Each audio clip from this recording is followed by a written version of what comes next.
Sometimes, life pushes a man so far down that he'll take anything thrown his way, even if it seems like another burden. Tom Morrison knew that feeling all too well, as he stared at the letter telling him he'd inherited a mansion nobody wanted. The crumbling Victorian house in Millbrook had been empty for 30 years. Everyone in town called it a money pit with rotting floors and a cracked foundation. Tom had lost his factory job 6 months ago. With his 8-year-old son, Danny, depending on him, he couldn't afford to turn down free housing. He figured he could work nights and weekends to make the old place livable. The mansion's previous owner had left behind more than just peeling wallpaper and broken windows. Tom didn't know he was about to stumble onto something that would change his family's life forever. But would this desperate father's search for a better life lead him to uncover the mystery that had been waiting in those walls for decades? Before we jump back in, tell us where you're tuning in from.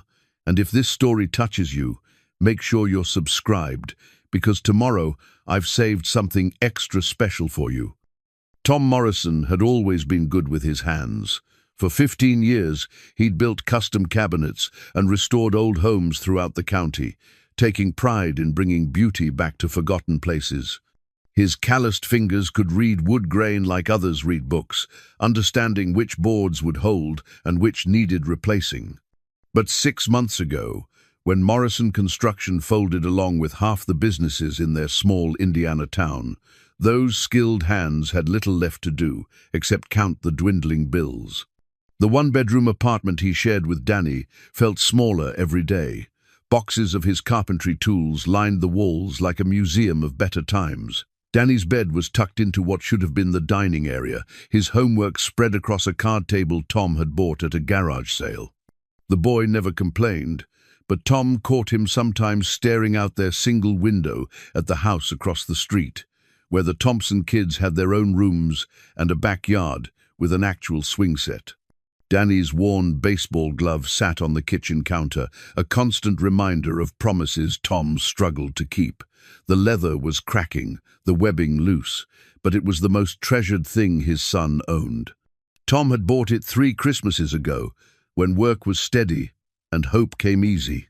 Now it represented everything Tom wanted to give his boy, but couldn't afford little league fees, decent equipment, the kind of childhood where money wasn't always the silent worry in every conversation. "Dad, are we really going to live in a mansion?"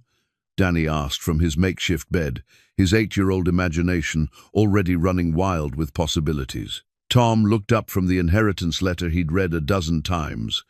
The legal language was dry, but the message was clear.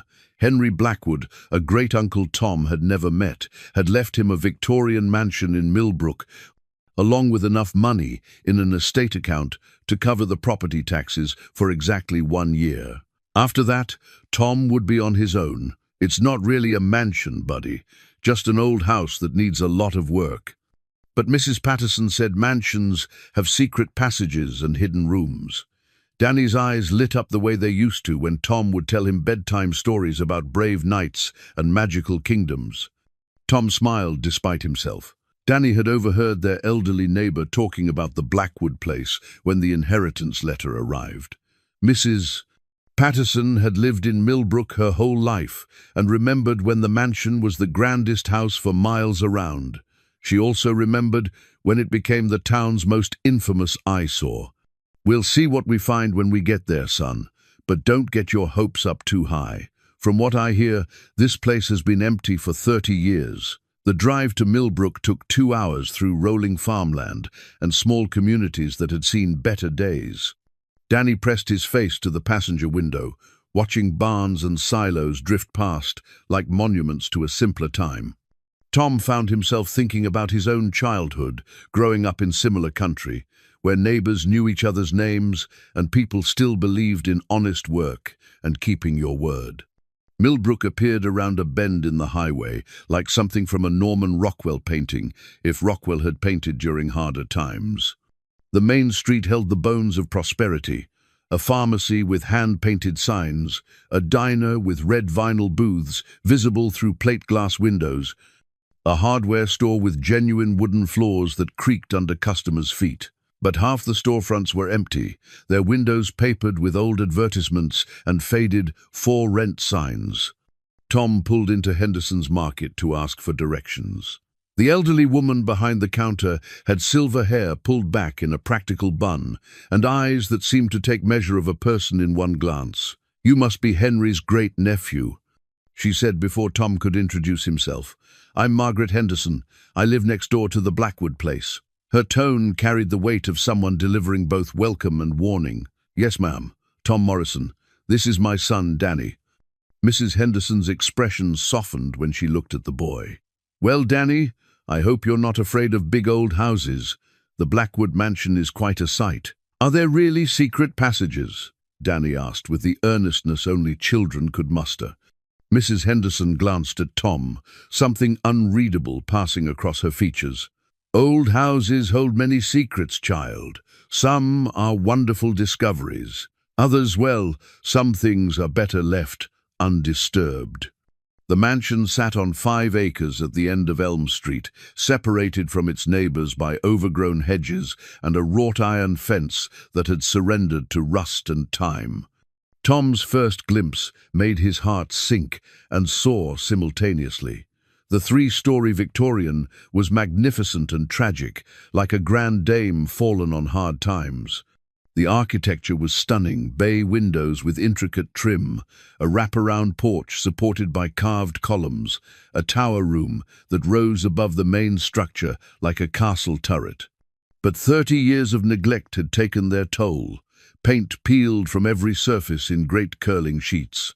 Several windows were boarded up. The porch sagged in the middle, and missing shingles left the roof, looking like a smile with broken teeth. "Wow," Danny breathed, and Tom couldn't tell if it was wonder or disappointment. They walked the perimeter slowly, Tom's carpenter's eye cataloguing the work ahead. The foundation looked solid, built from the kind of stone quarried locally a century ago. The bones of the house were strong. It would be the cosmetic restoration that would test his skills and patience. The front door key had come with the inheritance papers, along with a note explaining that the utilities had been maintained at minimal levels to prevent pipes from freezing. When Tom turned the key and pushed open the heavy oak door, it swung inward with a groan that seemed to echo through empty rooms. The entry hall took his breath away. A grand staircase curved upward, its banister carved from what looked like solid walnut. The floors were wide plank hardwood, dulled by dust and neglect, but showing glimpses of rich honey color beneath the grime. Crown molding ran along 14-foot ceilings, and stained glass panels flanked the front door, casting colored shadows across the space. "Dad, look at this," Danny called from the parlor. He stood beneath a crystal chandelier, its hundreds of prisms catching the afternoon light, streaming through tall windows. Tom joined his son, running his hand along the fireplace mantel. The marble was veined in gray and gold, and the carved details showed the work of master craftsmen. Even in its current state, the room radiated elegance and history. They moved through the house like archaeologists exploring ancient ruins. The dining room could seat 12 easily, its mahogany table still gleaming under a layer of dust. The kitchen retained its original cabinetry, built-in hutches and pantries that spoke of an era when families cooked elaborate meals from scratch. Tom noticed the quality of the woodwork, the attention to detail that marked the difference between houses and homes built to last generations. Upstairs, they found 6 bedrooms, each with its own character. The master suite included a sitting area and private bathroom with a clawfoot tub deep enough for soaking away a day's work. Danny claimed the bedroom in the tower, drawn by its circular walls and windows that looked out over the entire town. "Can this really be ours?" Danny asked, as they stood in what would be his room. Tom put his hand on his son's shoulder, feeling the weight of possibility and responsibility in equal measure. "If we can make it work, buddy, it's going to take everything we've got." As the sun set behind the mansion's towers and gables, Tom found himself standing on the front porch with Danny, both of them quiet in the face of what lay ahead. The house needed everything new wiring, updated plumbing, a complete exterior restoration, and probably a dozen other problems he hadn't discovered yet. But beneath the decay, he could see what this place had been and what it could become again. Mrs. Henderson appeared at the fence, carrying a covered dish that smelled like pot roast and vegetables. "Figured you two might be hungry after your long day," she said, passing the meal through the gate. "And I wanted to give you fair warning. This house has a way of surprising people. Henry Blackwood was an unusual man, and he left things the way he wanted them found." Tom accepted the warm dish gratefully. "What kind of things?" Mrs. Henderson smiled, but there was something cautious in her expression. "Oh, you'll see soon enough. Just remember, Henry was a man who believed in taking care of family, even family he'd never met. He had his reasons for everything, including choosing you." As she walked back to her own house, Tom found himself wondering what she meant.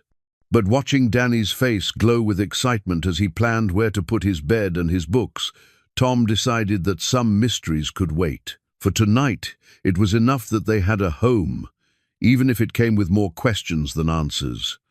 3 weeks into their new life, Tom and Danny had established a rhythm. Mornings were for cleanup and assessment, afternoons for the odd carpentry jobs Tom could find in town, and evenings for the slow work of making the mansion livable. They'd managed to get the utilities fully operational and had claimed the 2 bedrooms with the least amount of damage for their temporary quarters. Danny threw himself into the project with the enthusiasm only an 8-year-old could muster. He'd appointed himself chief dust removal specialist and unofficial mansion historian, pestering Mrs. Henderson with questions about the Blackwood family whenever she brought over meals or checked on their progress. It was Danny who made the discovery that changed everything. "Dad, there's something weird about this wall," he called from the main parlor, where he'd been carefully cleaning the wainscoting with a soft cloth. Tom looked up from the window frame he was restoring. "Weird how?" "The wallpaper is coming loose, but there's something behind it. Not just more wall, something else." Tom set down his tools and joined his son at the far wall. Danny had been working methodically, section by section, and had uncovered a spot where the vintage wallpaper had pulled away from the plaster beneath. But instead of revealing more of the wall's original surface, there was a small recess, barely visible in the afternoon light. Tom ran his fingers along the edge, feeling the outline of what appeared to be a deliberate hiding place cut into the wall itself. The recess was about the size of his palm, carefully carved and smoothed.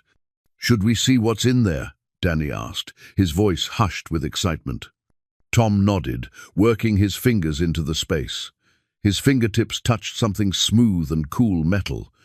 Carefully, he extracted an ornate brass key, unlike anything he'd seen in the house. The key was heavy, intricately carved with symbols and patterns that seemed to tell a story. The head was shaped like a heart, and tiny engravings covered every surface. "Wow," Danny breathed. "It's like something from a pirate movie." Tom turned the key over in his palm, studying the craftsmanship. Whoever had made this had been an artist as well as a locksmith. The symbols weren't random decorations, they were purposeful, meaningful. Some looked like compass points, others resembled architectural elements he'd seen throughout the house. "Let's see if it fits any of the doors," Danny suggested, already heading toward the front hall. They spent the next hour testing every lock in the house.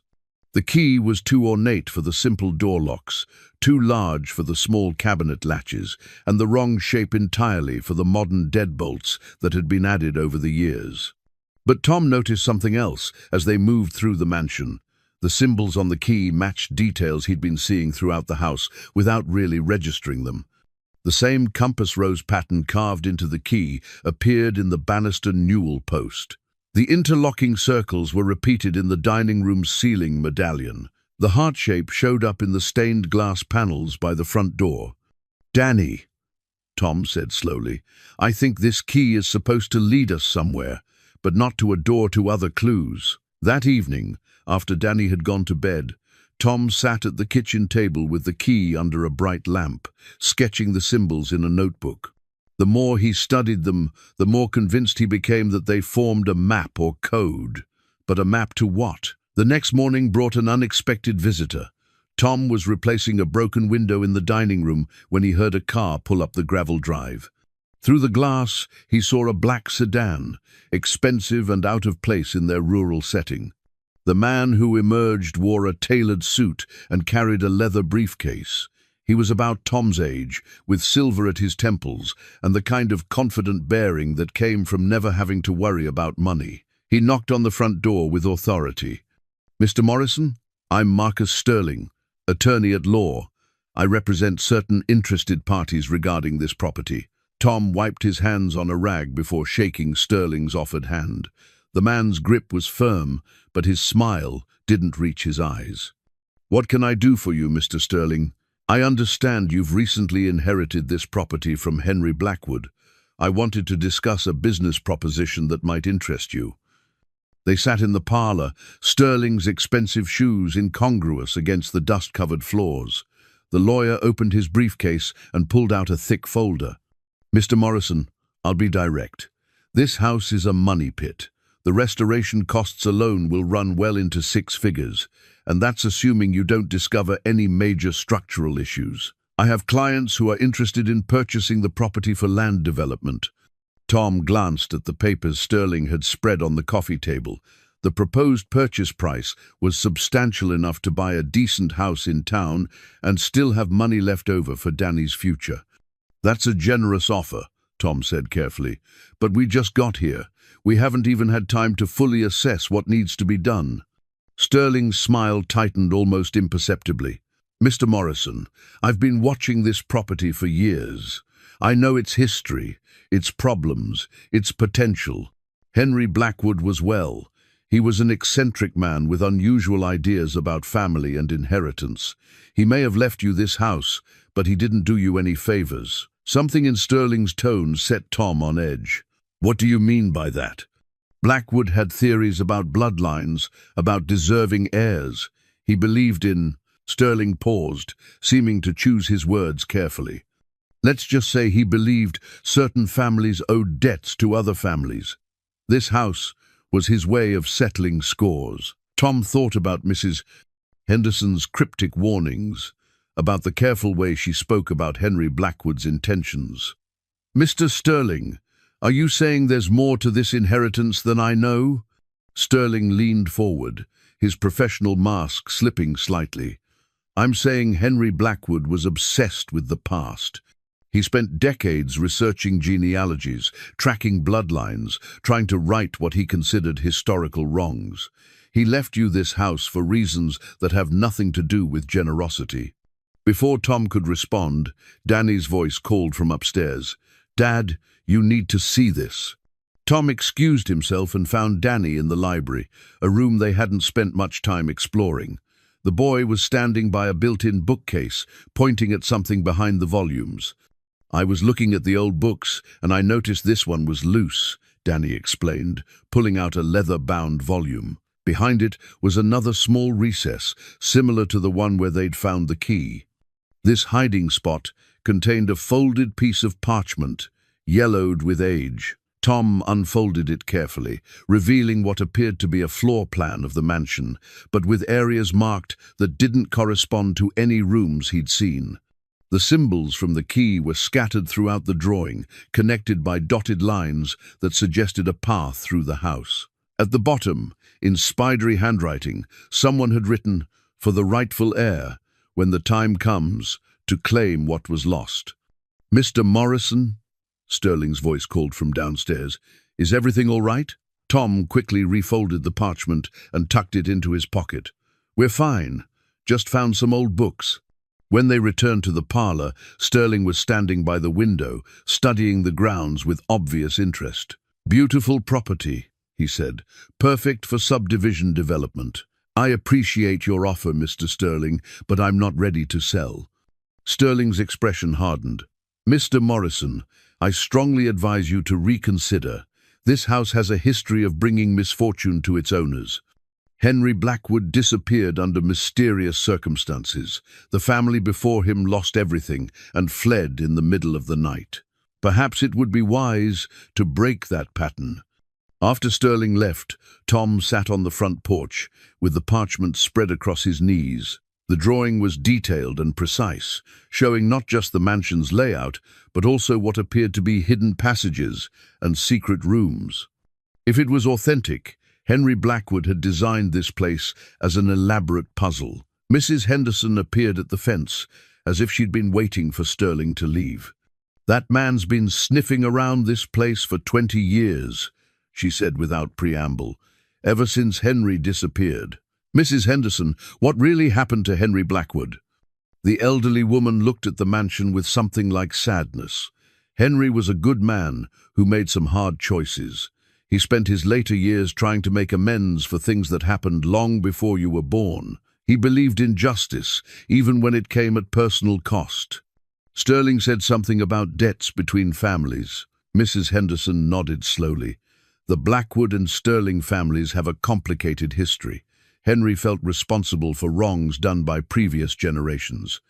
He wanted to make things right, but Marcus Sterling, well, he has different ideas about how debts should be paid."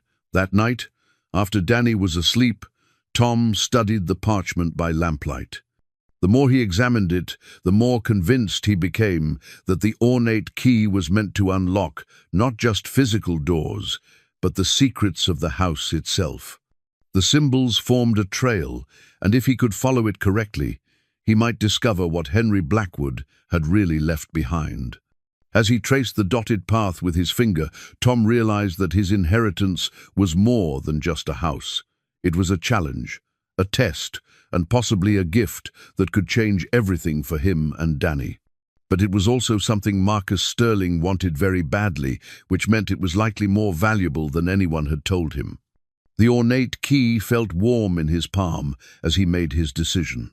Tomorrow, he and Danny would begin following the trail Henry Blackwood had left for them. Whatever secrets lay hidden in the mansion's walls, they deserved to know the truth.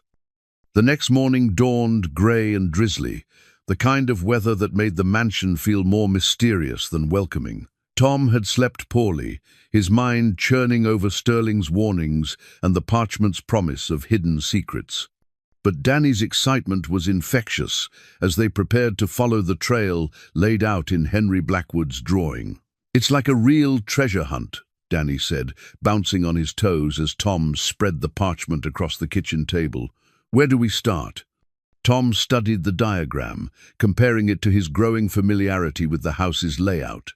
The first symbol, a compass rose, was marked in what appeared to be the library. They'd already found the parchment there, which suggested they were on the right track.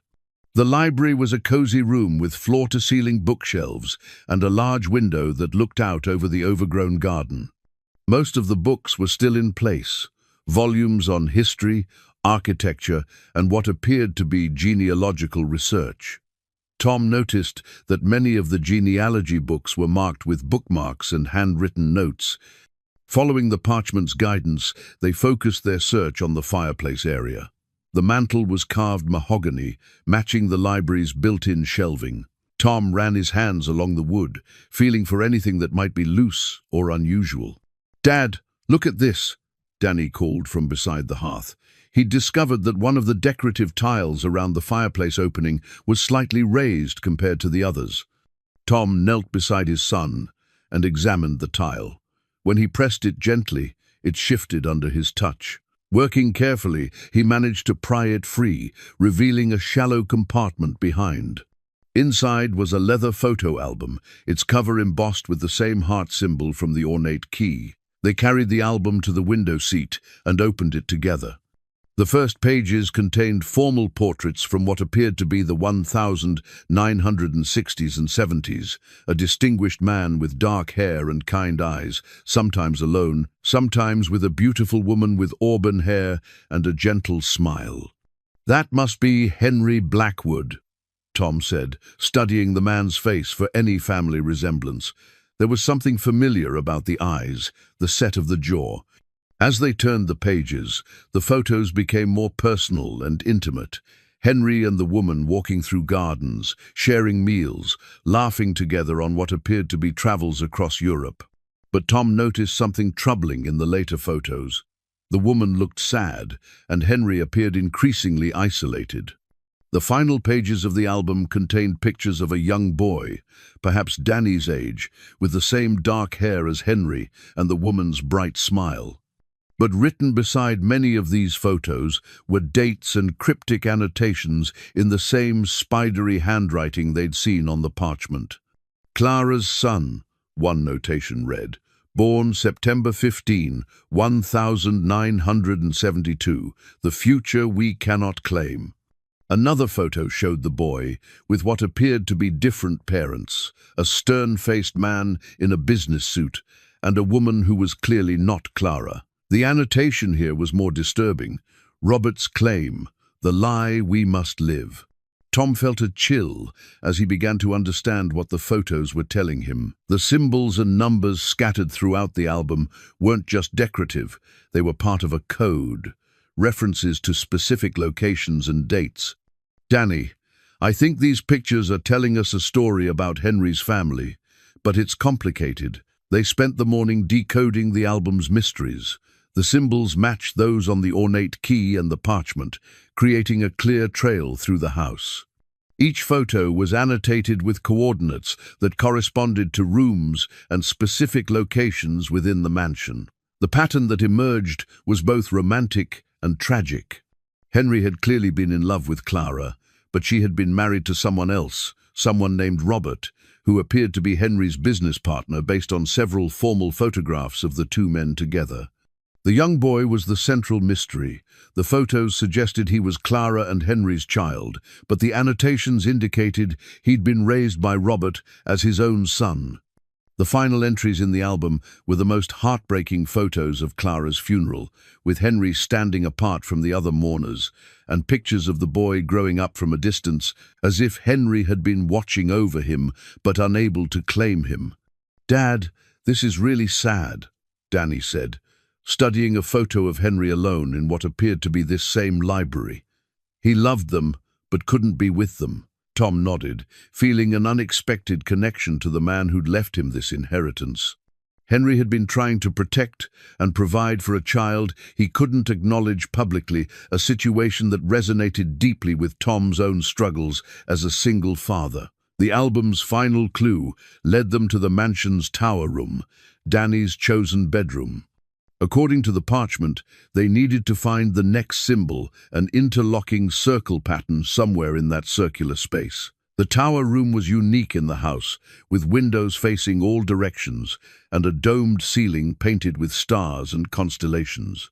Danny had already moved his few belongings in, and his baseball glove sat on the window seat like a talisman of normalcy in their increasingly mysterious adventure.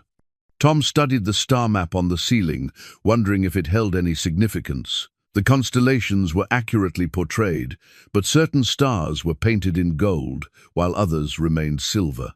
Following the pattern, the golden stars formed the same interlocking circles they were seeking. "It's Orion," Danny said, following Tom's gaze. "We learned about it in school. The golden stars are showing us something different about the constellation." Tom realized his son was right. The golden stars, when connected, formed the circle pattern from their clues, and they all pointed toward a specific section of the room's curved wall.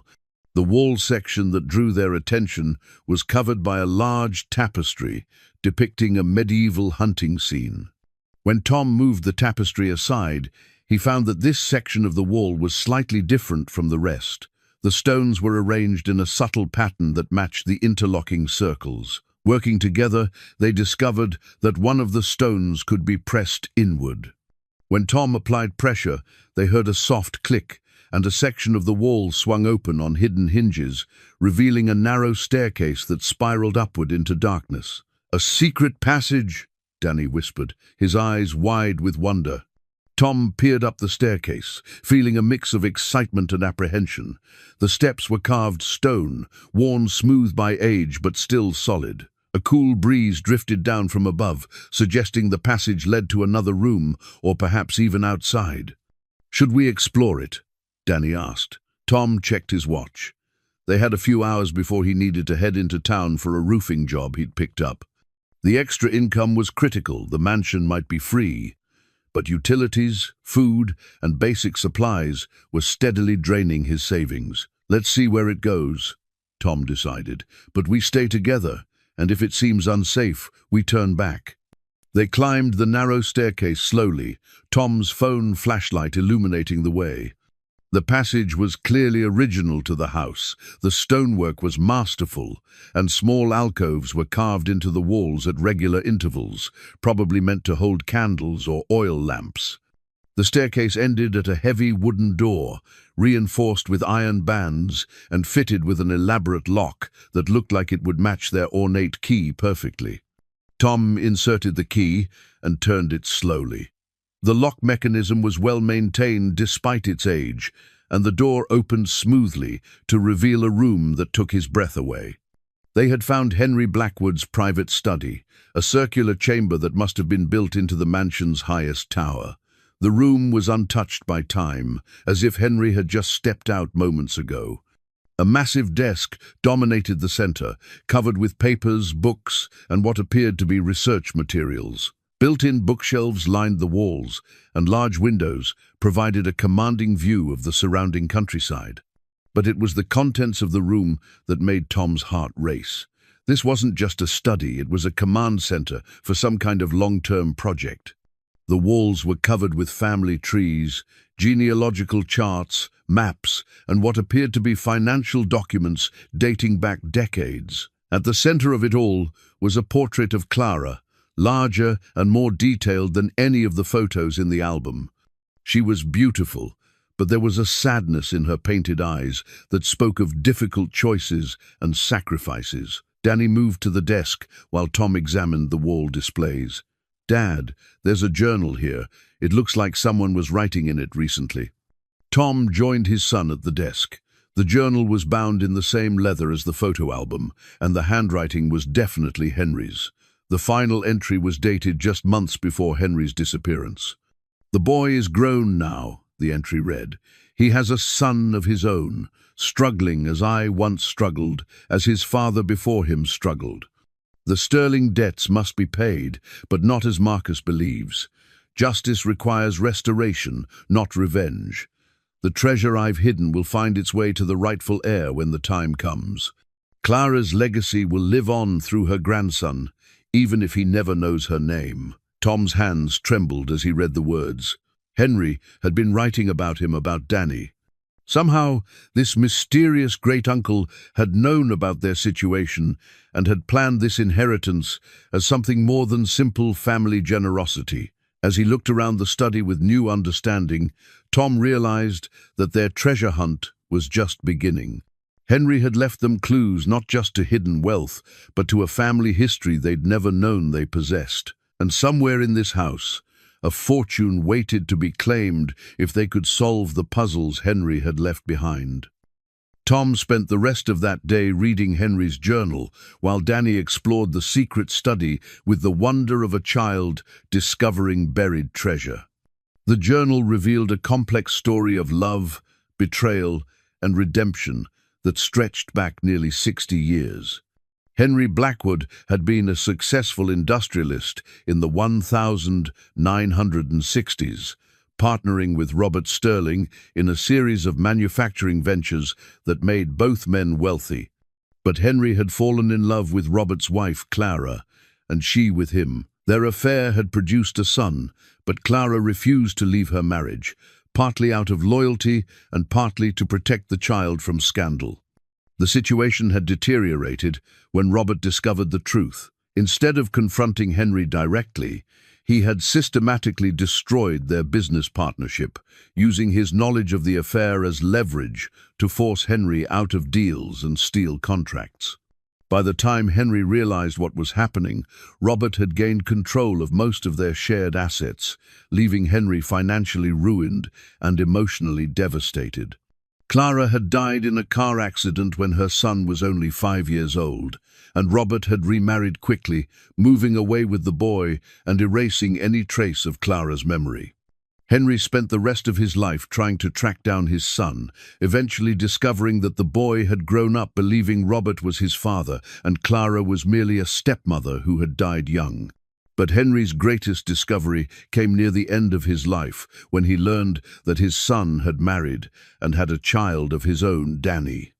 The journal entries from Henry's final years showed a man obsessed with making amends for the past, determined to provide for the grandson he would never meet. "I cannot undo the damage Robert Sterling inflicted," Henry had written, "but I can ensure that Clara's bloodline inherits what was stolen from us. The boy Tom struggles as I once struggled. The cycle must be broken." The journal also revealed the location of the next clue in Henry's elaborate treasure hunt. An antique compass, hidden in the mansion's wine cellar, would point not to magnetic north, but to specific locations within the house, where Henry had concealed evidence of the fortune he'd accumulated in secret over the decades. Finding the wine cellar required following another set of clues from the study. Henry had drawn detailed diagrams of the mansion's hidden passages and secret rooms, revealing that the house had been designed as much for concealment as for comfort. The compass was hidden behind a false wall in the cellar, accessible only through a passage that began in the mansion's pantry. Danny proved invaluable as they navigated the narrow passages. His smaller size allowed him to crawl through spaces that would have been difficult for Tom, and his enthusiasm kept their spirits up when the claustrophobic tunnels became overwhelming. The wine cellar was a masterpiece of stonework, with arched ceilings and racks that had once held hundreds of bottles. Now it was empty except for dust and the faint smell of wine that had long since evaporated. But hidden in an alcove behind the wine racks, they found Henry's compass. The antique instrument was beautiful, its brass case engraved with the same symbols they'd been following throughout the house. But when Tom held it level, the needle didn't point north. It swung toward the mansion's foundation wall with unwavering certainty. "It's not broken," Tom realized. "It's been modified to point to something specific." Following the compass led them to a section of the cellar wall that looked identical to all the others. But careful examination revealed that several stones could be removed, and behind them was another hiding place. This one contained a collection of love letters, tied with a faded ribbon and preserved in an oiled leather pouch. The letters were from Clara to Henry, written over the course of their affair and hidden away after her death. They painted a picture of a woman torn between duty and desire, deeply in love, but unwilling to abandon her responsibilities. "My dearest Henry," one letter began, "I know our love brings pain to everyone we care about, but I cannot help believing that some connections transcend the rules society imposes upon us. Our son will never know his true father, but perhaps someday he will understand that he was conceived in love, not convenience." Another letter, written shortly before Clara's death, contained a revelation that stunned Tom. "I have spoken with my lawyer about my will. If anything happens to me, there is a small fund set aside for our son's future. Robert must never know about it. The account information is hidden, where only someone who truly understands our story would think to look." The compass pointed them to yet another location, this time in the mansion's formal dining room. There, behind a portrait of the house's original builder, they discovered a safe hidden in the wall. The combination was Clara's birthday, which they'd learned from the photo album. Inside the safe were financial documents dating back 40 years, showing that Clara had indeed established a secret trust fund for her son.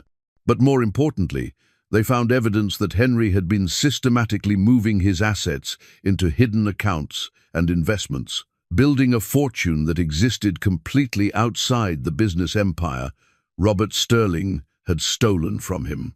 The documents painted a picture of a man who had spent decades planning for this moment. Henry had liquidated his remaining visible assets in the years before his disappearance, converting everything into gold, cash, and untraceable investments. The total value was staggering, nearly $200 million, accumulated over 30 years of careful planning and patient investing. But the real revelation came in Henry's final letter to his unknown heir, sealed in an envelope marked, "For Clara's grandson, Tom." the letter began, and seeing his name in Henry's handwriting sent chills down Tom's spine. If you are reading this, then my plan has worked, and you have proven yourself worthy of Clara's legacy. You have followed the clues I left because you understand the value of persistence and the importance of family, even family you have never known. The letter went on to explain that the treasure hunt was more than just a puzzle, it was a test of character. Henry had designed the clues to require patience, intelligence, and most importantly, the kind of father's love that would persist even when the task seemed impossible. You have spent these weeks working to provide for your son while solving my riddles, Henry wrote. This tells me that you are the man Clara would want her grandson to be. The fortune I leave you comes with only one condition, that you remember where it came from and why it exists. Robert Sterling stole from our family through treachery and betrayal. I do not ask you to seek revenge, but I do ask that you protect what is yours from those who would take it through similar means. The letter's final paragraphs contained warnings about Marcus Sterling, Robert's son, who had inherited both his father's business empire and his obsession with the Blackwood fortune. Marcus had been searching for Henry's hidden assets for decades, believing they were rightfully his as compensation for his father's damaged reputation. Marcus Sterling is dangerous because he believes his own lies, Henry warned. He has convinced himself that I cheated his father, when the truth is exactly the opposite. He will not give up easily when he learns you have found what he has been seeking. Be careful, and trust only those who knew Clara's true story. As Tom finished reading the letter, the weight of his inheritance became clear. This wasn't just about money, it was about justice, delayed but not denied, about protecting a legacy for future generations, and about standing up to those who believed power gave them the right to take whatever they wanted. The compass had one more destination to reveal, pointing toward the mansion's foundation in a section they hadn't explored. Tom realized that Henry's greatest secret was still waiting to be discovered, hidden somewhere beneath the house itself. But as they prepared to follow the compass to its final destination, Tom heard car doors slamming in the driveway. Through the cellar's small windows, he could see multiple vehicles, Marcus Sterling's black sedan and what appeared to be a sheriff's car. "Dad," Danny whispered, "are we in trouble?" Tom gathered the letters and documents quickly, his mind racing. They had found evidence of a fortune that could change their lives forever, but they hadn't yet located the fortune itself. And now Marcus Sterling was at their door, probably with legal papers and official support. "No, buddy, we're not in trouble," Tom said, though he wasn't entirely sure that was true. "But I think our treasure hunt just got a lot more complicated." Tom and Danny emerged from the cellar through the pantry passage, just as heavy knocking echoed through the mansion. Tom quickly secured the documents in Henry's study, making sure the secret passage was properly hidden before answering the door. Marcus Sterling stood on the front porch with Sheriff Williams, a man Tom recognized from his trips to town. Sterling's expression was grim, and he carried a thick folder of legal documents. "Mr. Morrison," Sterling said without preamble, "I have a court order to inspect this property for evidence of stolen assets." Sheriff Williams looked uncomfortable, but handed Tom the official papers. "Sorry about this, Tom. Mr. Sterling here claims there's property in this house that legally belongs to his family estate." Tom scanned the documents, his heart sinking. Sterling had somehow obtained a search warrant based on claims that Henry Blackwood had embezzled funds from the Sterling family business decades ago. The warrant gave Sterling the right to examine the mansion for any evidence of hidden assets. "Mr. Sterling," Tom said carefully, "I inherited this house legally. I have all the paperwork." "The house?" "Yes," Sterling interrupted, "but not necessarily everything in it. My father kept meticulous records of his business dealings with Henry Blackwood. I have evidence that Blackwood stole nearly $50 million from their partnership before disappearing."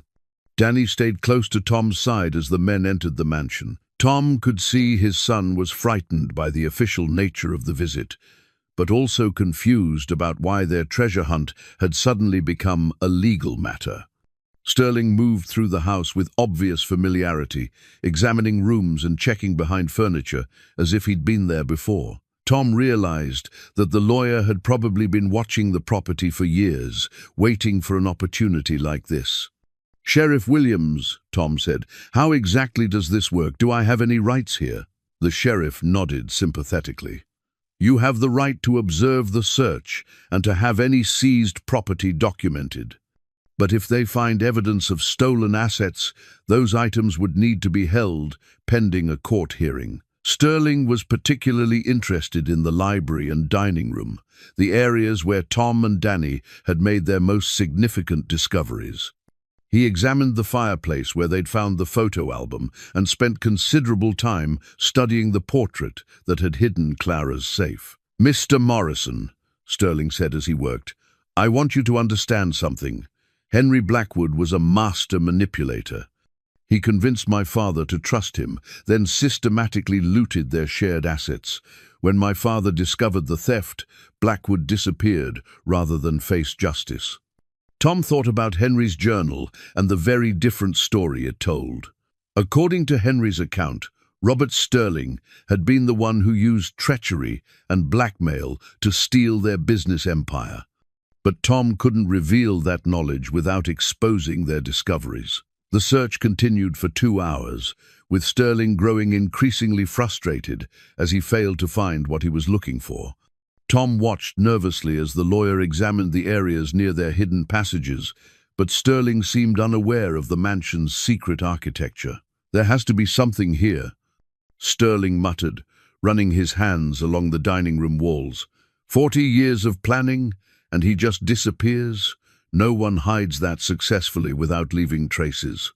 Sheriff Williams was examining the paperwork. Tom had shown him the inheritance documents and property transfer. "Mr. Sterling, everything here looks legitimate. Mr. Morrison inherited this property through proper legal channels." "The property, yes," Sterling repeated. "But Blackwood was paranoid about banks and government oversight. He converted everything to physical assets, gold, cash, artwork, items that could be hidden and moved without leaving paper trails." Tom felt a chill as he realized how much Sterling knew about Henry's methods. The lawyer had clearly been researching this for decades, building a case and waiting for the right moment to act. As the afternoon wore on, Sterling's search became more invasive. He examined the kitchen pantry, where their secret passage began, though he didn't discover the hidden entrance. He spent significant time in the tower room, studying the star map on the ceiling and moving furniture to check the walls. "Daddy," Danny whispered when Sterling was distracted, "should we tell them about the secret rooms?" Tom shook his head slightly. Something about Sterling's intensity and obvious desperation made him reluctant to reveal their discoveries. Henry's warnings about trusting only those who knew Clara's true story echoed in his mind. The search finally ended when Sterling ran out of areas to examine. He stood in the mansion's front hall, clearly frustrated, but trying to maintain his professional demeanor. "Mr. Morrison, I want to make you an offer," he said.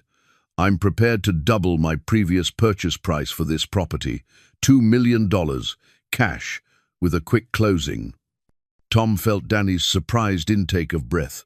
$2 million was more money than they'd ever dreamed of having. It would solve every financial problem they'd ever faced and provide security for Danny's entire future.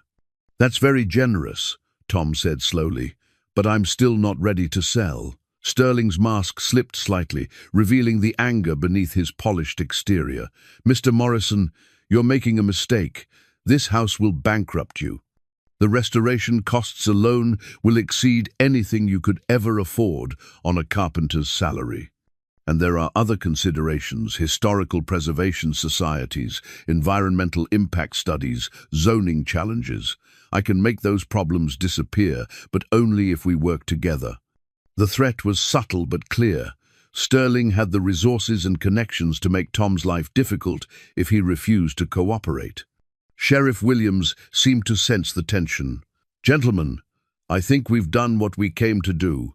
Mr. Sterling, You've conducted your search. Mr. Morrison, you've been cooperative. Unless there's evidence of actual wrongdoing, I think we should call this matter closed for now." After Sterling and the sheriff left, Tom and Danny sat on the front porch in the gathering dusk.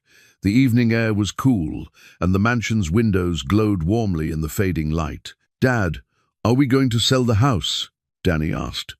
Tom pulled his son closer, feeling the weight of the decision before them. $2 million would indeed solve their immediate problems, but it would also mean abandoning the mystery they'd been unraveling and potentially allowing Sterling to claim Henry's hidden fortune. "I don't think so, buddy. This house is our home now, and I think Henry left us something important to find." That night, after Danny was asleep, Tom returned to Henry's study to continue reading the journal. The later entries revealed more about Marcus Sterling's character and the lengths he'd gone to in searching for the Blackwood fortune. "Marcus has inherited his father's sense of entitlement," Henry had written. "He believes that wealth should flow to those born to privilege, regardless of how it was originally obtained. He will never understand that true justice requires acknowledging past wrongs, not perpetuating them." The journal also contained warnings about Sterling's methods. Over the years, Marcus had used legal harassment, financial pressure, and political connections to force previous owners of properties he believed contained Blackwood assets to sell to him. The mansion had changed hands 3 times since Henry's disappearance, and each time Sterling had been the ultimate beneficiary. He creates problems for ordinary people, then offers to solve those problems in exchange for what he wants, Henry had noted. "It is a refined form of extortion, dressed in legal language and justified by invented grievances." Tom realized that Sterling's offer to help with zoning and preservation issues wasn't generosity, it was a threat. The lawyer was probably already working behind the scenes to create the very problems he'd mentioned. But Henry's journal also revealed something that gave Tom hope. Hidden in the mansion's foundation was not just a fortune, but a complete archive of documents proving Robert Sterling's theft of the Blackwood business empire. Henry had spent years collecting evidence, building a case that would vindicate his reputation and expose the Sterling family's true history. "The truth has waited 60 years to be told," Henry had written. "When the right person finds these documents, the Sterling lies will finally be exposed." The compass was pointing them toward that final cache, hidden somewhere beneath the mansion in what Henry called the heart of the house. But accessing it would require solving one last puzzle, and Tom suspected they were running out of time before Sterling made his next move. The next few days brought a series of seemingly unrelated problems that Tom quickly recognized as Sterling's handiwork. First, the county building inspector arrived unannounced, citing complaints about potential code violations in the mansion's electrical system. Then came a letter from the state environmental agency demanding soil tests for possible contamination. Finally, the local Historical Preservation Society contacted Tom about placing the mansion under a restrictive designation that would severely limit any renovation work. Each issue required time Tom didn't have and money he couldn't afford. The building inspector wanted $3,000 in electrical upgrades before he'd approve their occupancy permit. The environmental testing would cost another $2,000. The historical designation process required legal representation that could run into the tens of thousands. "It's like someone is trying to force us out," Danny observed with the clarity that sometimes comes from a child's perspective. Tom nodded grimly. Sterling was orchestrating a campaign of bureaucratic harassment designed to make keeping the mansion financially impossible. But giving up now would mean abandoning not just their home, but the truth Henry had preserved for them to discover. Mrs. Henderson proved to be an unexpected ally in their struggle. She arrived one morning with coffee and homemade muffins, but also with information about Sterling's tactics. "He did the same thing to the Washingtons when they owned this place in the 90s, she explained, settling into a chair in the mansion's restored kitchen. "Created one problem after another until they couldn't afford to fight anymore. Then he swooped in with a generous offer to buy them out." "How do you know all this?" Tom asked. Mrs. Henderson smiled, and Tom caught a glimpse of the sharp intelligence behind her grandmotherly exterior. Tom, I've lived next door to this house for 40 years. I've seen 3 families driven out by Marcus Sterling's games. I also knew Henry Blackwood well enough to understand what he was planning. She reached into her purse and pulled out a small object wrapped in tissue paper. When she unwrapped it, Tom saw a locket, the same one they'd found in the wine cellar, or one exactly like it. Henry gave this to me before he disappeared, Mrs. Henderson said. He told me that someday Clara's grandson would come to claim his inheritance, and when that happened, I was to help however I could. Tom stared at the locket, then at Mrs. Henderson. You knew? You knew about me and Danny? I suspected when you first arrived. You have Clara's eyes, and Danny has Henry's stubborn chin. But I became certain when I saw how you approached the house, not as someone looking to profit from it, but as someone trying to build a home. The locket contained a tiny scroll, much like the one from their earlier discovery. But this scroll was different. It was a map of the mansion's foundation, showing the location of what Henry called the Vault of Truth. Henry spent his final years preparing for this moment, Mrs. Henderson explained. He knew Sterling would never stop searching, never accept that the fortune was beyond his reach. So Henry designed a test only someone who truly understood Clara's story and cared about family would be able to find what he hid. The map showed that the vault was accessible through the mansion's basement, but not through any conventional entrance. Instead, it required following a specific sequence of hidden passages and solving a mechanical puzzle that Henry had built into the house's foundation. The puzzle requires 2 people, Mrs. Henderson noted, pointing to the diagram. Henry designed it so that a parent and child working together could solve it, but a single person, no matter how clever, could not. Tom realized this was why Danny had been so important to their quest. Henry hadn't just left clues for his heir to follow, he'd created challenges that could only be overcome by the kind of teamwork that came from genuine family bonds. But their planning was interrupted by another crisis. Tom returned from a job interview in town to find Danny waiting on the front porch with tears in his eyes. Dad, there were men here looking for you. They said we have to leave. Tom's heart sank as he read the eviction notice they'd posted on the front door. Sterling had somehow obtained a court order claiming that Tom's occupancy of the mansion violated the terms of Henry's will. According to the document, Tom had 30 days to vacate the property or face forcible removal. Mrs. Henderson examined the papers with the expertise of someone who'd seen similar documents before. This is nonsense, she said firmly. Henry's will was perfectly clear, and I have copies of all the original documents. But Sterling knows that fighting this in court will cost more than you can afford. That evening, as Tom tucked Danny into bed in the tower room they'd both grown to love, his son asked the question Tom had been dreading. Are we going to have to move again? Tom looked around the circular room with its star-painted ceiling and tall windows overlooking the countryside. Danny had finally found a place where he felt safe and happy, where he could have adventures and help solve mysteries. The thought of taking that away from him was almost unbearable. Not if I can help it, buddy. We're going to find what Henry left for us, and then we're going to fight for our right to stay here. Even if it's scary? Tom smiled, remembering his own father's words from years ago. Especially when it's scary, that's when fighting matters most. The next morning brought new resolve. Tom and Danny, with Mrs. Henderson's help, began the final phase of their treasure hunt.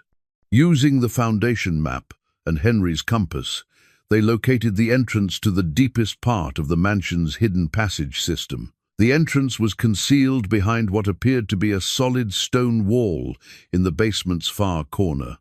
But when Tom pressed the correct sequence of stones following coordinates from Clara's locket, a section of the wall pivoted inward, revealing a tunnel that led deeper underground than any of the previous passages. This tunnel was different from the others. The walls were lined with the same quality stonework as the mansion's foundation, but the passage was wider and the ceiling higher. Electric lights had been installed at some point, controlled by an old-fashioned switch near the entrance. The tunnel led to a circular chamber carved directly from the bedrock beneath the mansion. At the center of the chamber stood an ornate chess piece, a knight, carved from what appeared to be solid marble. The knight was mounted on a pedestal that clearly served as some kind of control mechanism. According to Henry's notes, the chess piece was the key to the final puzzle. But solving it required understanding the love story that had driven Henry to create this elaborate treasure hunt in the first place. Tom studied the chamber walls, which were covered with carved symbols and quotations. Many were from famous love poems, but others appeared to be personal messages between Henry and Clara. At the center of it all was a quote that seemed to sum up Henry's philosophy. "True love endures beyond death, beyond lies, beyond the schemes of small men who mistake wealth for worth." The chess knight could be rotated and moved up and down on its pedestal. Tom realized that the correct combination would be based on significant dates and coordinates from Henry and Clara's story: their first meeting, their son's birth, Clara's death, and perhaps most importantly, the moment Henry decided to preserve their legacy for future generations. With Danny's help, Tom began working through the possibilities, using everything they'd learned about Henry and Clara's relationship. Each correct input was rewarded with a mechanical click from somewhere within the chamber walls. Each mistake reset the entire sequence, forcing them to start over. As they worked, Tom found himself thinking about the parallels between Henry's story and his own. Both men had been fathers, trying to provide for children in difficult circumstances. Both had faced powerful enemies who used wealth and influence to take what didn't belong to them. And both had discovered that the most important treasures couldn't be bought or stolen. They had to be earned through love, sacrifice, and determination. The final click echoed through the chamber with a finality that made both Tom and Danny hold their breath. For a moment, nothing happened. Then, slowly, a section of the chamber floor began to rise, revealing a vault that had been hidden beneath their feet. The vault that rose from the chamber floor was unlike anything Tom had imagined. It wasn't just a hiding place for treasure, it was a time capsule, a complete archive of Henry Blackwood's life and the evidence he'd spent decades collecting. The vault's interior was lined with climate-controlled cases containing documents, photographs, audio recordings, and physical artifacts. But most stunning of all was the collection of legal papers in fireproof filing cabinets, contracts, correspondence, financial records, and sworn statements that told the true story of the Blackwood-Sterling partnership. Tom and Danny spent hours examining the contents, but it was a particular file labeled Sterling Bank Documents that changed everything they thought they knew about their situation. The file contained photocopies of bank records, showing that Robert Sterling hadn't just stolen from Henry, he'd embezzled funds from dozens of other business partners over a 30-year period. Sterling had used a complex network of shell companies and offshore accounts to hide his crimes, always ensuring that other people took the blame when his schemes were discovered. But the most shocking revelation came in the form of a recorded confession.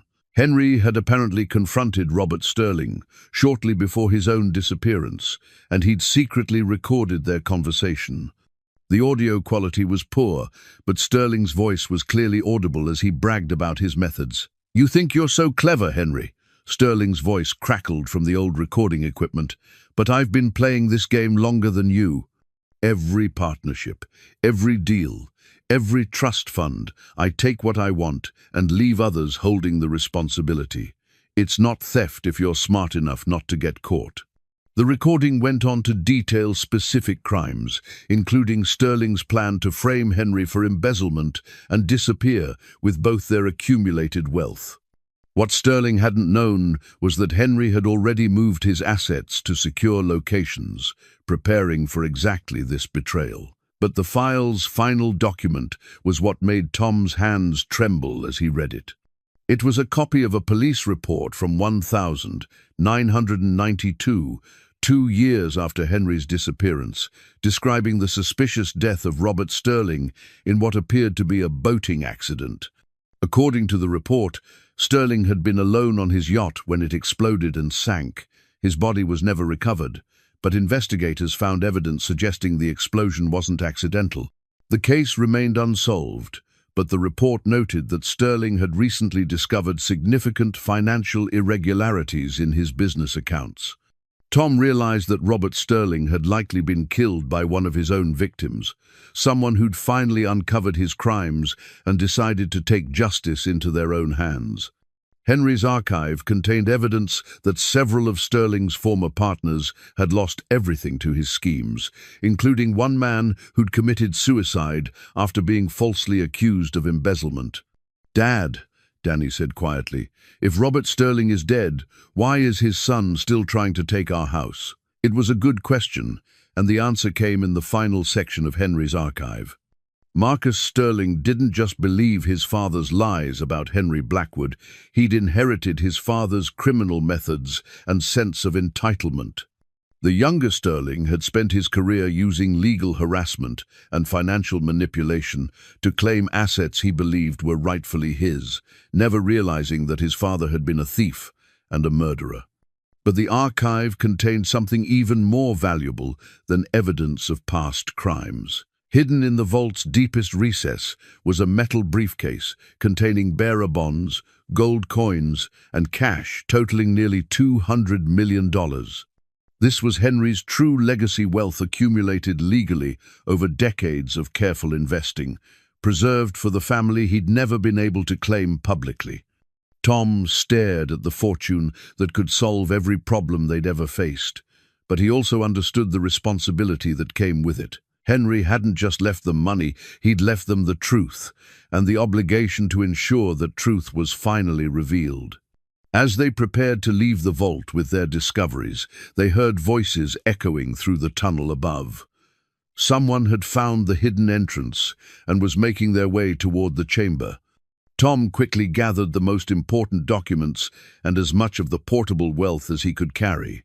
But as footsteps approached the chamber entrance, he realized they were trapped. The vault's mechanical entrance had closed automatically, and there was no other exit from the underground chamber. Marcus Sterling appeared at the tunnel entrance, flanked by 2 men who looked more like security guards than lawyers. Sterling's usual professional demeanor was gone, replaced by the desperate intensity of someone who'd spent his entire life searching for something that had always been just out of reach. "Mr. Morrison," Sterling said, his voice echoing in the stone chamber. "I thought I might find you down here. You've been busy." Tom stepped protectively in front of Danny, the briefcase of bearer bonds hidden behind him. "Mr. Sterling, you're trespassing on private property." Sterling laughed, but there was no humor in the sound. "Private property? Tom, this house should have been mine 40 years ago. Henry Blackwood stole everything my family built, and then he disappeared before we could recover what he took." "That's not what happened," Tom said, thinking of the recorded confession and the evidence in Henry's archive. "Your father was the thief, and you know it." Sterling's expression darkened. "My father was a successful businessman who trusted the wrong partner. Henry Blackwood was a criminal who used charm and manipulation to steal from people who considered him a friend." Tom realized that Sterling genuinely believed his own version of events. 40 years of living with his father's lies had twisted the truth into something unrecognizable. Sterling wasn't just greedy, he was delusional, convinced that his family's crimes were actually virtues and that everyone else was conspiring against him. "Mr. Sterling," Tom said carefully, "I have evidence that proves Henry was innocent. Documents, recordings, financial records that show exactly what your father did. Evidence." Sterling's voice rose dangerously. "Evidence planted by a master manipulator to make himself look innocent? Tom, you're being used, just like everyone else who trusted Henry Blackwood." One of Sterling's companions moved closer, and Tom noticed the man's hand resting on what appeared to be a weapon concealed beneath his jacket. These weren't lawyers or investigators, they were enforcers, the kind of people who solved problems through intimidation and violence. "Dad," Danny whispered, pressing close to Tom's side. "I'm scared." Tom felt a surge of protective rage. Sterling's obsession with the past was threatening to destroy the future Tom was trying to build for his son. Whatever Henry had hidden in this chamber, it wasn't worth Danny's safety. "What do you want, Sterling?" Tom asked. Sterling smiled, and Tom saw his father's ruthless calculation in the expression. "I want what's mine. Everything Henry stole, everything he hid, everything he thought he could keep from its rightful owners. And I want you and your son to disappear, just like Henry did." The threat was clear and immediate. Sterling wasn't just trying to claim the Blackwood fortune, he was prepared to eliminate anyone who stood in his way, including an 8-year-old boy whose only crime was inheriting the wrong great-uncle's secrets. Tom realized that their treasure hunt had been leading to this moment all along. Henry hadn't just hidden a fortune, he'd set a trap for the Sterling family, ensuring that their final confrontation would take place on ground of his choosing, surrounded by evidence of their crimes. But Henry couldn't have predicted that the confrontation would involve an innocent child. As Sterling's men moved to block the tunnel exit, Tom understood that solving Henry's puzzles had been the easy part. The real test was just beginning. Tom's mind raced as he assessed their situation. Sterling and his men controlled the only exit, but Tom had one advantage. He understood the chamber's hidden mechanisms, while Sterling was operating blind. The chess knight that had opened the vault was still active, and Tom remembered seeing other symbols around the chamber that might trigger additional functions. "Sterling," Tom said, buying time while he studied the chamber walls, "before you do something you'll regret, you should know that other people are aware of what we found down here." Sterling raised an eyebrow. "Really? Who exactly knows about your little treasure hunt?" "Mrs. Henderson, for one. She's been helping us, and she knows we came down here today. If something happens to us, she'll call the authorities." "Margaret Henderson," Sterling said with disdain.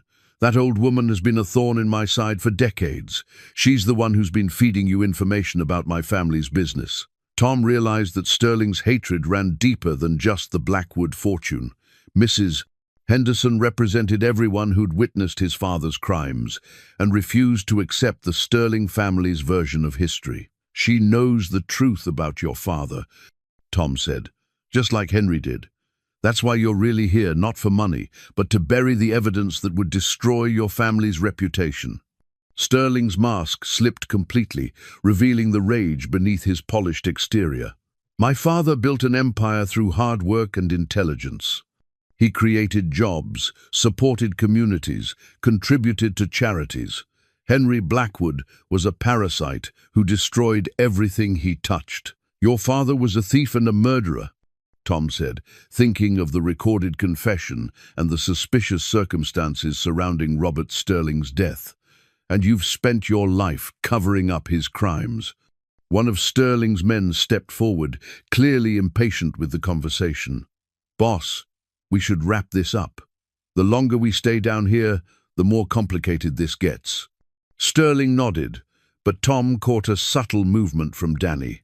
His son had noticed something. Tom had missed a small alcove in the chamber wall that contained what appeared to be an emergency communication system. Henry had built the chamber with multiple safeguards, including a way to call for help if something went wrong. Tom needed to create a distraction to give Danny a chance to reach the communication device. But he also needed to protect the evidence they'd discovered and ensure that Sterling's crimes were finally exposed. "You know what I think happened, Sterling?" Tom said, moving slightly to draw attention away from Danny's position. "I think your father discovered that Henry had evidence of his embezzlement. So he tried to kill Henry and make it look like an accident, just like what happened to him 2 years later." Sterling's eyes narrowed dangerously. "You don't know what you're talking about." "But Henry was too smart for your father. He hid the evidence and disappeared, leaving your father to wonder for the rest of his short life whether someone would expose his crimes. And eventually, someone did." "My father died in a boating accident," Sterling said, but his voice lacked conviction. "Your father was murdered by one of his victims," Tom pressed on. someone who'd lost everything to his schemes and decided to take justice into their own hands. The police report is right here in Henry's files. Danny had reached the alcove and was examining the communication device. Tom could see his son's lips moving silently as he read the instructions Henry had left for emergency situations. Sterling was becoming increasingly agitated, pacing the small space like a caged animal. Even if that were true, it doesn't change anything. My family's assets were stolen, and I have every right to recover them. What assets? Tom challenged. Everything your father accumulated came from theft and embezzlement. Henry's fortune was earned honestly, through legitimate investments and careful planning. You have no claim to any of it. I have the only claim that matters, Sterling snarled. Power, influence, the ability to take what I want and destroy anyone who tries to stop me. Tom realized that reasoning with Sterling was impossible. The man had inherited his father's pathological sense of entitlement and would never accept that his family's wealth had been built on crime. But Danny had activated something in the alcove. Tom could hear a faint humming sound that suggested electronic equipment was powering up. Sterling noticed the sound too and spun toward Danny's position. "What did you do?" "I called for help," Danny said, with the simple honesty of a child. Like Great-Uncle Henry's instructions, said to do if bad people came to the treasure room. Sterling's face went white with rage. "You little—" He started toward Danny, but Tom intercepted him, placing himself between Sterling and his son. "Don't even think about it." "Dad, it worked," Danny called excitedly. "The police are coming, and Mrs. Henderson too." Tom heard the communication device crackling to life, broadcasting their emergency signal to multiple receivers. Henry had designed the system to alert not just local authorities, but also federal agencies that would be interested in the evidence of financial crimes hidden in the chamber. Sterling's men were getting nervous, clearly uncomfortable with the idea of law enforcement involvement. "Boss, maybe we should get out of here." "No," Sterling said firmly. "We've come too far to quit now. If we leave empty-handed, we'll never get another chance." He turned to Tom with desperate intensity. "Morrison, I'm prepared to make you a deal. Give me the bearer bonds and the most damaging documents, and I'll let you keep the house and enough money to live comfortably. Everyone wins." Tom almost laughed at the offer. Sterling was so focused on covering up his family's crimes that he still didn't understand the true value of what Henry had left behind. The money was important, but the evidence was priceless. It would vindicate Henry's memory and expose decades of Sterling family corruption. "No deal," Tom said. "This ends here, today. Your family's crimes are going to be exposed, and justice is finally going to be served." Sterling's composure cracked completely. "Justice? You want to talk about justice? My father worked for everything he had, while Henry Blackwood seduced other men's wives and stole from his business partners. Where's the justice in that?" "Your father raped and murdered," Tom said quietly, thinking of Clara's letters and the evidence in Henry's files. "He used blackmail and extortion to destroy innocent people. And you've continued his legacy by terrorizing families and stealing property that was never yours to begin with."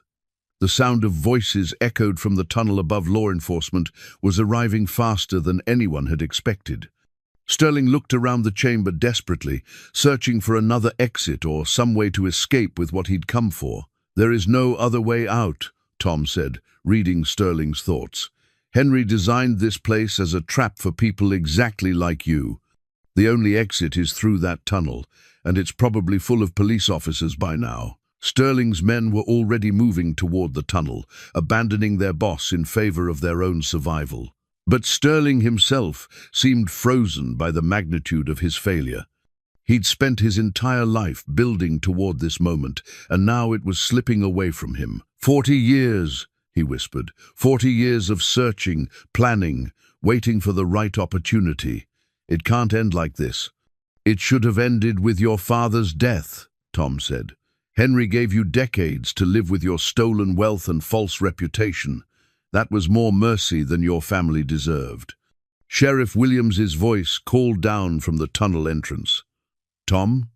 Danny? Are you all right down there? We're fine, Tom called back, but we have Marcus Sterling and evidence of multiple crimes down here. As law enforcement officers filled the chamber, Tom felt a profound sense of completion. Henry's long game had finally reached its conclusion, and justice was being served exactly as he'd planned. The Sterling family's crimes would be exposed, their stolen wealth would be returned to its rightful owners, and Clara's legacy would live on through her grandson and great-grandson. But Tom also realized that their real adventure was just beginning. The fortune Henry had left them would provide security and opportunities they'd never dreamed of, but it would also bring responsibilities. They would need to honor Henry's memory and use their inheritance to help others who'd been victimized by people like the Sterlings. As they prepared to leave the chamber for the last time, Tom put his arm around Danny's shoulders. "So, buddy, what do you think about our treasure hunt now?" Danny looked around the chamber with wonder and satisfaction. "I think Great-Uncle Henry would be proud of us, Dad. We solved all his puzzles and caught the bad guys too." Tom smiled, thinking about the long journey that had brought them to this moment. They'd started as a desperate father and son looking for a free place to live, and they'd ended up uncovering a conspiracy that spanned generations. But most importantly, they'd discovered that they were part of a family legacy built on love, sacrifice, and the belief that truth would eventually triumph over injustice. The climb back through the tunnel felt like emerging from one life into another. Above ground, the mansion waited for them, no longer a crumbling burden, but a home where they could build their future together. The chamber erupted into controlled chaos as FBI agents, local police, and federal prosecutors descended into Henry's hidden vault. Tom and Danny were quickly moved to safety while investigators began the painstaking process of cataloging evidence that spanned decades of financial crimes. Special Agent Sarah Chen, the lead federal investigator, examined the Sterling Bank documents with obvious amazement. "Mr. Morrison, do you understand what you've uncovered here?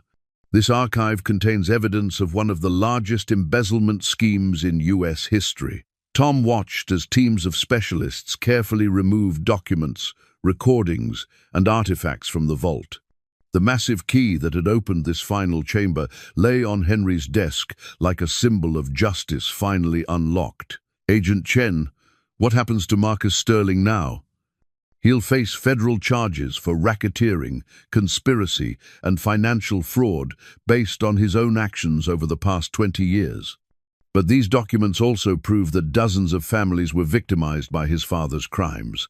Some of those cases can still be prosecuted posthumously, which means stolen assets can be returned to survivors."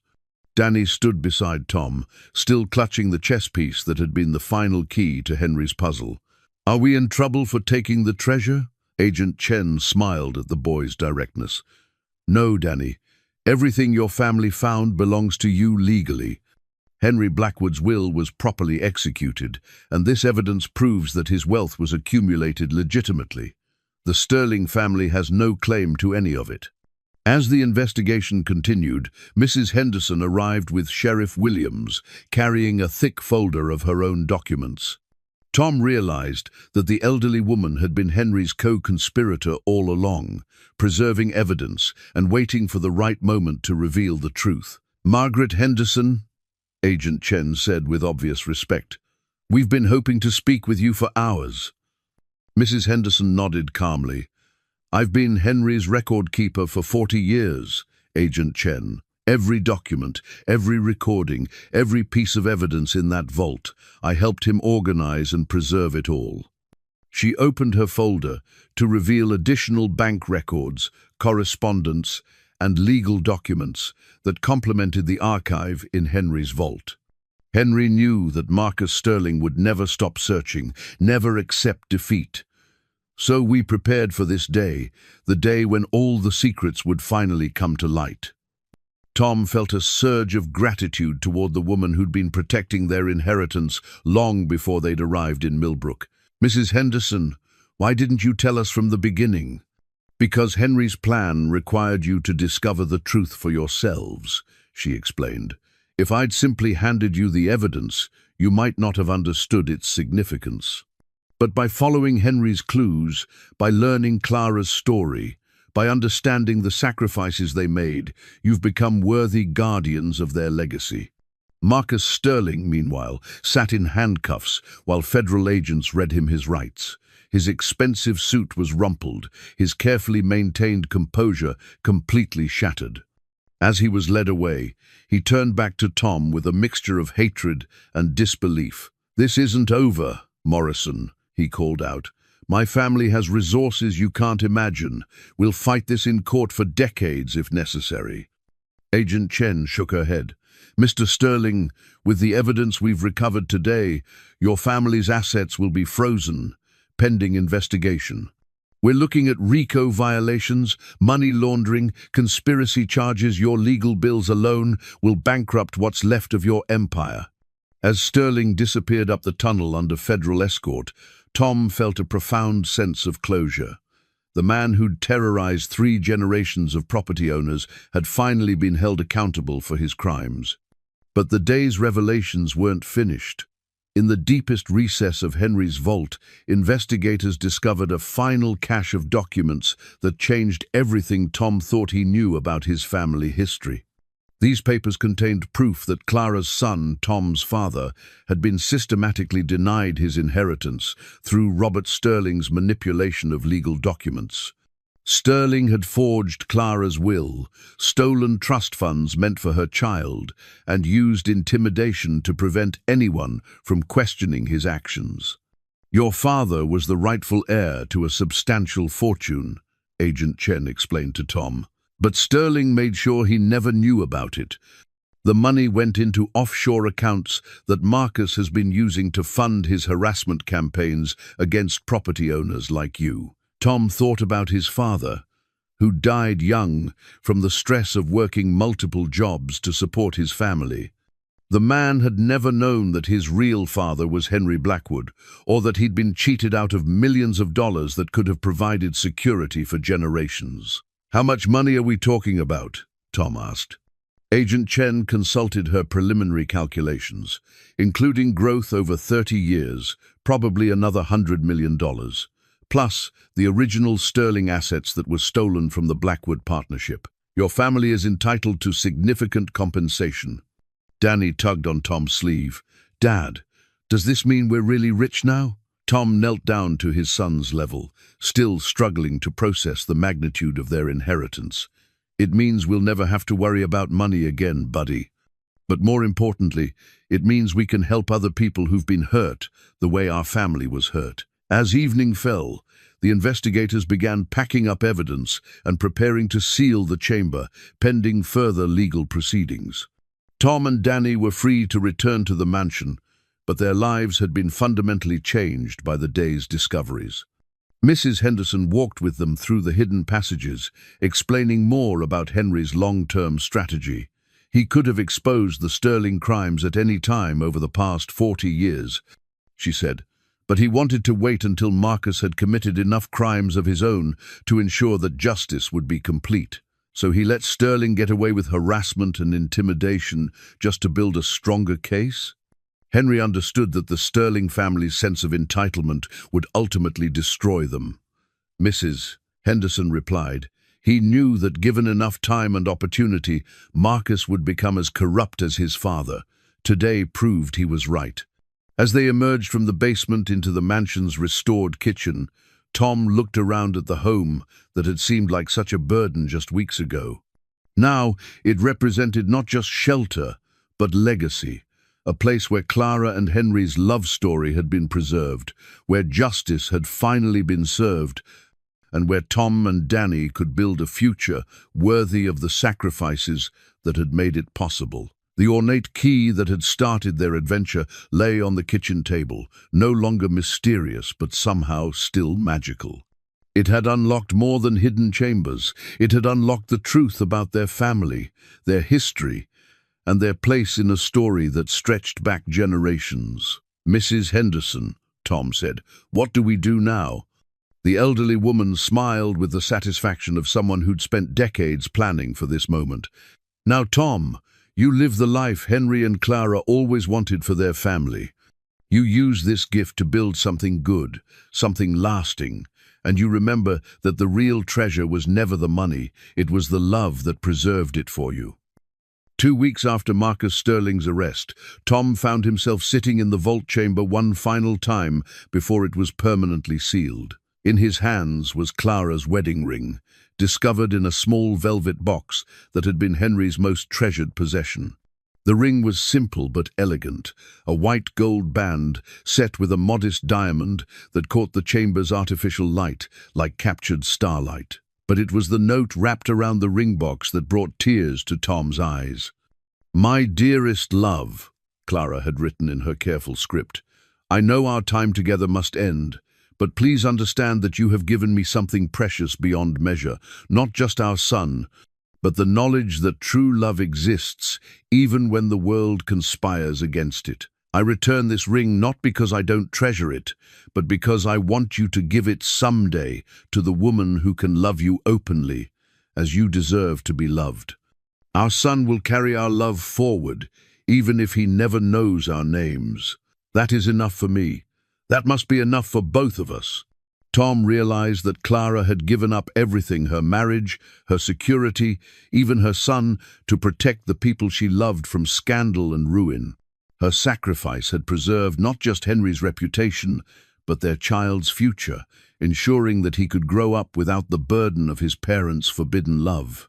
But the note contained one final revelation that explained Henry's decades of careful planning. Clara had been pregnant again when she died, carrying Henry's second child. The car accident that killed her had also destroyed the family they might have built together, leaving Henry with only memories and an unshakable determination to honor her legacy. "She wanted you to have this," Mrs. Henderson said, entering the chamber with her own collection of Henry's belongings. "Henry told me that if anything happened to him, Clara's ring should go to the woman you chose to marry. He believed that love like theirs shouldn't end with death. It should inspire new love in future generations." Tom thought about the ring's significance, imagining the day when he might give it to someone who could love both him and Danny the way Clara had loved Henry and their son. The idea seemed both distant and hopeful, a promise that their family's story of love and sacrifice would continue. Mrs. Henderson sat beside Tom on the stone bench Henry had carved for quiet contemplation. "There's something else you should know about Clara's legacy. She established more than just a trust fund for her son. She created a foundation to help families in crisis, particularly single parents struggling to provide for their children." She handed Tom another set of documents, these showing that Clara's foundation had been quietly operating for 40 years. Funded by income from Henry's investments and managed by a network of trustees who'd never known the full story behind its creation. "The foundation has helped thousands of families over the decades," Mrs. Henderson explained. "Scholarship funds for children whose parents couldn't afford college, emergency assistance for families facing eviction or medical crisis, job training programs for single parents trying to build better lives. Clara's compassion has been touching lives long after her death." Tom studied the foundation's records, amazed by the scope of its charitable work. Clara and Henry's love story hadn't just been about personal happiness. It had been about creating something larger than themselves, a legacy of kindness that would outlast their own lives. "Mrs. Henderson, I want to expand the foundation, use part of our inheritance to help even more families. It's what Clara would have wanted, and it's what Henry spent his life working toward." Mrs. Henderson smiled with approval. "I hoped you'd say that." Henry left detailed plans for expanding the foundation's work, including partnerships with established charities and specific programs he thought would be most effective. As they prepared to leave the chamber for the final time, Agent Chen arrived with an update on the investigation into Marcus Sterling's crimes. The news was better than Tom had dared hope. "We've recovered assets worth over $300 million from Sterling family accounts," she reported. Most of it will be returned to victims of their embezzlement schemes, but a significant portion represents compensation owed to your family for decades of theft and harassment. The legal process would take time, but Tom's financial security was assured. More importantly, dozens of families who'd been victimized by Sterling's schemes would finally receive justice and compensation for their losses. But Agent Chen had more news. We've also arrested 3 of Sterling's associates who were involved in the harassment campaigns against property owners. Their testimony is helping us build cases against other wealthy families who've used similar tactics to steal property and assets from ordinary people. Tom realized that Henry's plan had accomplished something even greater than family justice. It had exposed a network of corruption that had been operating with impunity for decades. The evidence in Henry's vault was helping prosecutors build cases against criminals who'd thought they were untouchable. As they walked through the mansion's restored rooms, Tom marveled at how much had changed since that first day, when he'd reluctantly accepted a free house nobody wanted. The building that had seemed like a burden was now a sanctuary, a place where their family's history lived on in every restored detail. Danny ran ahead of them, his footsteps echoing through the grand hallway as he headed toward his tower room. The boy had adapted to their new circumstances with the resilience of childhood, but Tom could see that the experience had changed him too. Danny carried himself with new confidence, secure in the knowledge that he belonged to something larger than just their small family unit. "Dad," Danny called from the staircase, "can we keep the secret passages, even after the investigation is finished?" Tom laughed, imagining the adventures Danny would have exploring the mansion's hidden architecture. "I think we can arrange that, buddy. This house is full of secrets worth preserving." As evening settled over Millbrook, Tom stood on the mansion's front porch with Mrs. Henderson, watching the sun set behind the trees that lined their property. The house glowed warmly in the fading light, no longer mysterious or threatening, but welcoming and peaceful. "Henry would be proud of you," Mrs. Henderson said quietly. "You've honored his memory and Clara's sacrifice. You've proven that their love wasn't wasted, that it could inspire goodness in future generations." Tom thought about the long journey that had brought them to this moment, from desperation and uncertainty to security and purpose. They'd gained more than money. They'd gained a sense of belonging to something meaningful, a family legacy built on love and justice rather than greed and corruption. The ornate key that had started their adventure was now displayed in a place of honor in Henry's study, a reminder of the mysteries they'd solved and the family they'd discovered. But Tom knew that their real treasure wasn't hidden in secret chambers or locked in vaults. Their treasure was the future they could build together, the lives they could touch through Clara's foundation, and the knowledge that love and sacrifice could triumph over greed and corruption.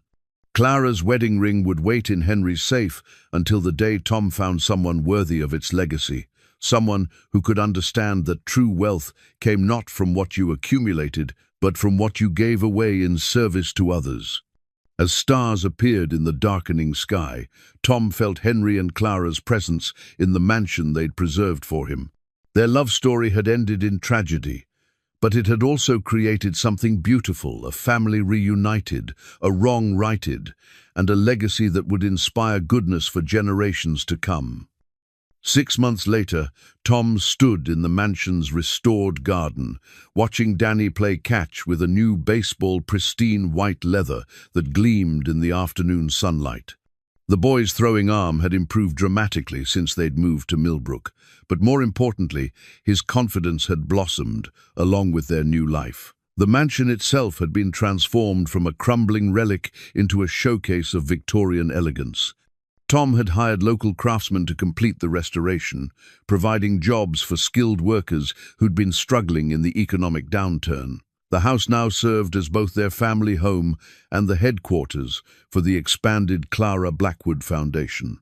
Mrs. Henderson had moved into the mansion's guest wing, serving as the foundation's administrative coordinator and unofficial family historian. Her presence filled the house with warmth and wisdom, and she'd become the grandmother figure Danny had never known he needed. The foundation's impact had exceeded Tom's most optimistic projections. Using a portion of the recovered sterling assets, they'd established scholarship programs in 12 states, emergency assistance funds for families in crisis, and job training centers that specialized in helping single parents develop marketable skills. But perhaps most satisfying was the partnership they'd formed with local law enforcement to help other families who'd been victimized by property harassment schemes. The evidence from Henry's vault had inspired investigations across the country, leading to the recovery of millions in stolen assets and the prosecution of corrupt developers who'd been operating with impunity for decades. Tom had also fulfilled a promise to himself by starting Morrison Restoration, a construction company that specialized in preserving historic homes. The work combined his carpentry skills with his newfound appreciation for family legacy, and he'd quickly built a reputation for craftsmanship that honored both architectural heritage and modern comfort. Marcus Sterling, meanwhile, had been sentenced to 25 years in federal prison after pleading guilty to racketeering, conspiracy, and fraud charges. His business empire had been dismantled, with assets returned to victims of his family's crimes. The man who'd once seemed so powerful and threatening was now just another convicted criminal, his legacy of corruption finally exposed and punished. "Dad, catch!" Danny called, throwing the baseball in a perfect arc across the garden. Tom caught the ball easily, marveling at how natural this simple pleasure had become. For so many years, their lives had been dominated by financial stress and uncertainty. Now they had the luxury of spending entire afternoons playing catch, exploring the mansion's grounds, or simply enjoying each other's company without the constant worry about bills and survival. But their good fortune hadn't made them complacent. Tom had been careful to teach Danny about the responsibility that came with wealth, involving him in foundation decisions and showing him how their resources could help other families facing the challenges they'd once known intimately. "Mr. Morrison?" a voice called from the mansion's front porch. Tom turned to see Agent Chen approaching with a woman he didn't recognize, middle-aged, professionally dressed, with the bearing of someone accustomed to authority. "Agent Chen, good to see you again. How can we help you?" "Tom, I'd like you to meet Dr. Rebecca Martinez, Director of the National Center for Financial Crime Investigation. She has a proposition that might interest you." Dr. Martinez stepped forward with a warm smile. "Mr. Morrison, we've been following the impact of your case on financial crime prosecution nationwide. The evidence you uncovered has helped us build cases against organized criminal networks we'd been investigating for years." Tom gestured toward the garden furniture, inviting his guests to sit. "I'm glad the evidence has been useful, but I'm not sure what more we can contribute." "Actually, we'd like to offer you a consulting position," Dr. Martinez explained. "Your experience with property harassment schemes, combined with your understanding of how criminals hide assets, makes you uniquely qualified to help other victims fight back against similar crimes." Tom was intrigued but cautious. "What would that involve?" "Primarily reviewing cases where families are being pressured to sell property under suspicious circumstances. You'd help us identify patterns of harassment and locate hidden assets that criminals might be trying to claim illegally. The work would be part-time, and you could do most of it from here." Agent Chen added, "Tom, we've discovered that the Sterling family's methods weren't unique. There are dozens of similar operations across the country, wealthy families using legal harassment and financial pressure to steal property from ordinary people. You could help us stop them." Tom thought about the families he could help, people facing the same kind of systematic intimidation he and Danny had experienced.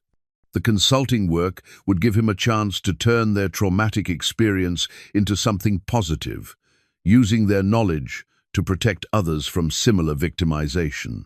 "Can I think about it?" Tom asked. "Of course," Dr. Martinez replied. Take all the time you need, but I hope you'll consider it.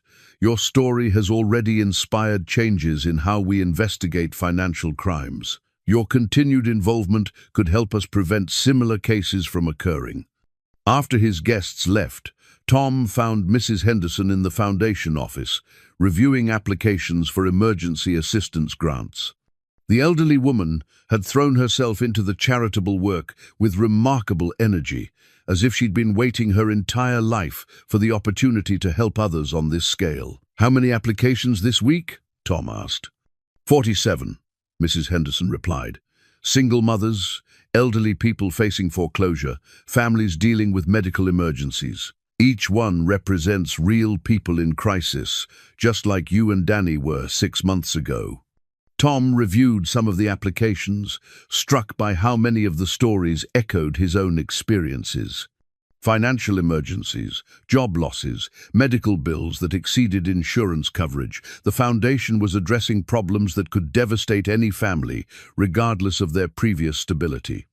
"Mrs. Henderson, I've been thinking about expanding our scope even further. What if we created a legal defense fund specifically for families facing property harassment?